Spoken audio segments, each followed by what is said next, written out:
तो NFT market में आजकल चल क्या रहा है? देखिए, सिग्नल बड़े मिले-जुले आ रहे हैं। एक तरफ तो कुछ कलेक्शंस की कीमतें आसमान छू रही हैं, लेकिन जब आप बड़े आंकड़ों को देखते हैं तो कहानी कुछ और ही लगती है।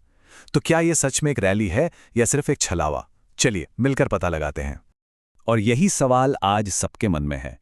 जब हम सुनते हैं कि किसी एनएफटी की कीमत में जबरदस्त उछाल आया है, तो लगता है कि अरे वाह, मार्केट वापस आ गया।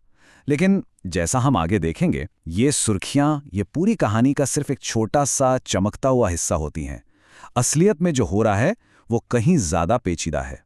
ठीक है, तो इसे समझने के लिए हम क्या करने वाले हैं? सबसे पहले हम उन बड़ी बड़ी हेडलाइंस को देखेंगे, वो ब्लू चिप रैली।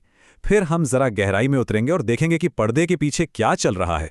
हम ये भी समझेंगे कि पैसा कुछ खास जगहों पर ही क्यों जा रहा है, क्रिप्टो मार्केट का इस पर क्या असर है, और आखिर में हम इन सबको जोड़कर असली कहानी को समझेंगे। तो चलिए, कहानी की शुरुआत वहीं से करते हैं जहां से सारी चमक दमक आ रही है, यानी blue chip rally.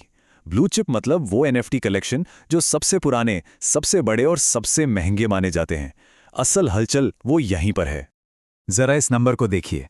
Board app yacht club, जो कि सबसे फेमस कलेक्शंस में से एक है, उसकी फ्लोर प्राइस पिछले 30 दिनों में पूरे 81% बढ़ गई है। ये एक बहुत बड़ा उछाल है और इसी ने मार्केट में उम्मीद की एक नई लहर पैदा कर दी है। और ये कहानी सिर्फ BYC की नहीं है। एक और बड़ा कलेक्शन है, पजी पेंगुइन्स। उसकी फ्लोर प्राइस 5 ईथर को भी पार कर गई है। और ये हुआ है सिर्फ एक हफ्ते में, 20% से भी ज्यादा की बढ़त के साथ। तो ये दिखाता है कि जो टॉप के कुछ गिने चुने नाम हैं, उनकी मांग वाकई में बहुत ज्यादा है। अब आप शायद सोच रहे होंगे कि ये फ्लोर प्राइस है क्या? देखिए, इसे आसान भाषा में समझें तो ये किसी भी एनएफटी कलेक्शन का सबसे सस्ता आइटम खरीदने की कीमत होती है। तो जब ये फ्लोर प्राइस ऊपर जाती है, तो इसका मतलब है कि डिमांड बढ़ रही है। लोग उस कलेक्शन का हिस्सा बनने के लिए ज्यादा पैसे देने को तैयार है। लेकिन यहीं पर कहानी में एक मजेदार मोड़ आता है। अगर हम सिर्फ इन बढ़ती कीमतों को देखते रहें, तो हम बहुत बड़ी तस्वीर को मिस कर देंगे। तो चलिए, अब जरा सतह के नीचे झांकते हैं और देखते हैं कि ये हेडलाइंस असल में क्या छिपा रही हैं। ये रहा इस पूरी कहानी का सबसे बड़ा विरोधाभास। हेडलाइन कहती है, टॉप कलेक्शंस के दाम आसमान छू रहे हैं। और हकीकत क्या है कि मार्केट में हिस्सा लेने वाले लोग ही कम हो रहे हैं। तो भई ये चक्कर क्या है? ऐसा कैसे हो सकता है? ये चार्ट देखिए, ये सब कुछ साफ कर देता है। दुनिया भर में जो कुल एनएफटी की बिक्री है, वो फरवरी में $304 मिलियन थी, जो अप्रैल आते आते घटकर सिर्फ $175 मिलियन रह गई। ये कोई छोटी मोटी गिरावट नहीं है, मार्केट असल में सिकुड़ रहा है। और ये सिर्फ पैसों की बात नहीं है। जो एक्टिव यूजर्स हैं, मतलब जो लोग असल में एनएफटी खरीद बेच रहे हैं, उनकी संख्या और कुल लेन देन की संख्या में भी फरवरी से अब तक लगभग 50% की गिरावट आई है। सीधा मतलब यह है कि अब कम लोग इस मार्केट में एक्टिव हैं। तो सवाल ये उठता है कि अगर लोग कम हैं, पैसा कम है, तो फिर कुछ एनएफटीज की कीमतें ऊपर कैसे जा रही हैं?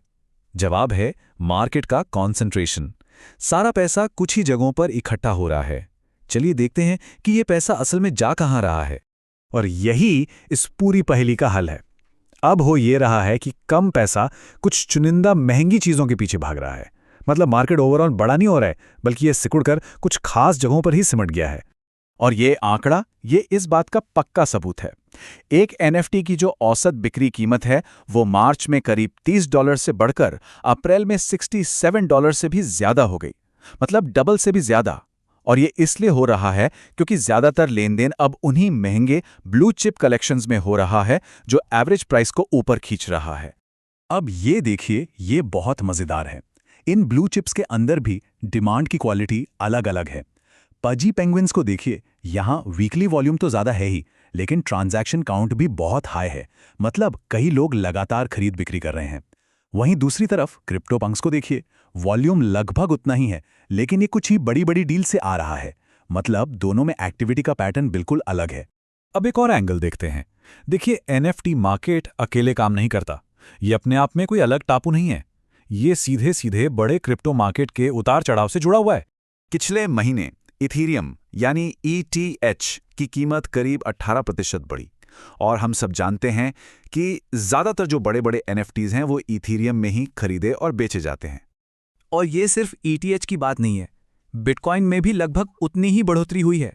इसका मतलब है कि पूरे क्रिप्टो जगत में ही एक पॉजिटिव माहौल बना हुआ है। तो इसका मतलब सीधा है, जब ETH का डॉलर में दाम बढ़ेगा तो ETH में कीमत वाले NFT की डॉलर वैल्यू भी अपने आप ऊपर जाएगी। तो ये जो NFT रैली दिख रही है, इसका कुछ हिस्सा तो बस क्रिप्टो मार्केट में आई तेजी का ही असर है और कुछ नहीं।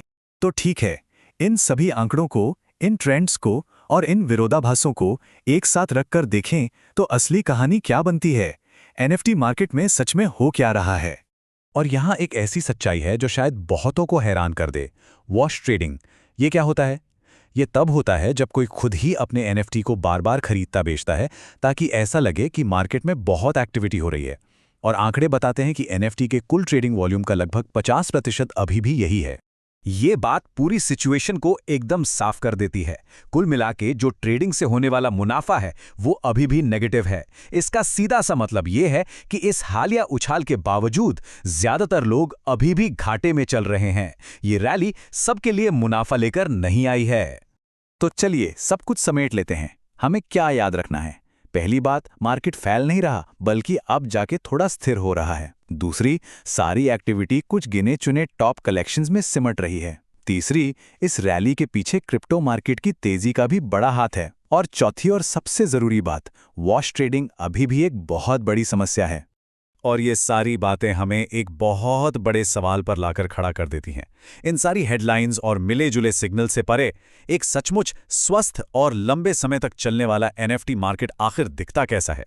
ये एक ऐसा सवाल है जिसके बारे में इस स्पेस में हर किसी को सोचने की जरूरत है।